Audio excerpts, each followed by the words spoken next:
Right now, as you watch this, the entire modern world depends on one thing: oil. Your car, your food, your phone, your clothes, the electricity that powers many industries, the plastic in countless everyday products. Almost everything in modern life is connected to oil in one way or another. Now imagine, just one country controlled every drop of it. Before we get into the what if, let's look at what is true today, because the reality is already more concentrated than most people realize. According to OPEC data, the world has approximately 1.5 trillion barrels of proven oil reserves. Nearly 80% of those proven reserves are located within OPEC member countries, and the concentration becomes even more striking.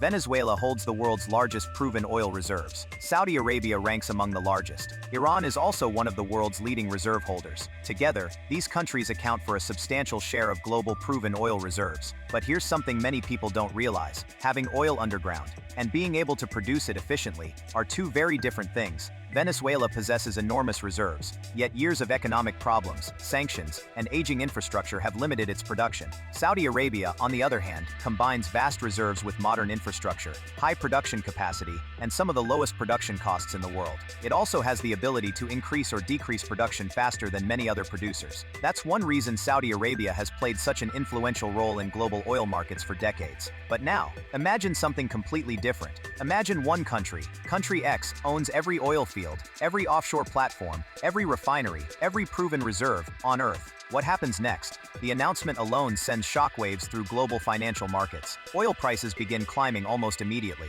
In previous geopolitical crises, some analysts suggested that severe supply disruptions could push prices toward $200 per barrel. But this isn't just a disruption, this is a complete monopoly. No competition, no alternative supplier. Within days, countries that depend on imported oil face an impossible choice: accept whatever price country X demands, or search for another source. But there isn't one. Renewable energy, nuclear power, and electric vehicles continue to grow around the world. Yet today, oil still plays a central role in transportation, manufacturing, agriculture, aviation, shipping, and the production of countless everyday goods. Replacing it would take years, not weeks. As oil prices continue rising, inflation spreads across the global economy. Transportation becomes more expensive, manufacturing costs increase, food prices rise, airlines reduce flights, shipping companies face mounting pressure, supply chains begin slowing under the weight of soaring energy costs. And here's the part many people forget: oil is far more than gasoline. It becomes plastic bottles, synthetic clothing, fertilizers, medical packaging, paint, tires, cosmetics, electronics. Thousands of products used every day begin with oil. A monopoly on oil is not simply a monopoly on fuel.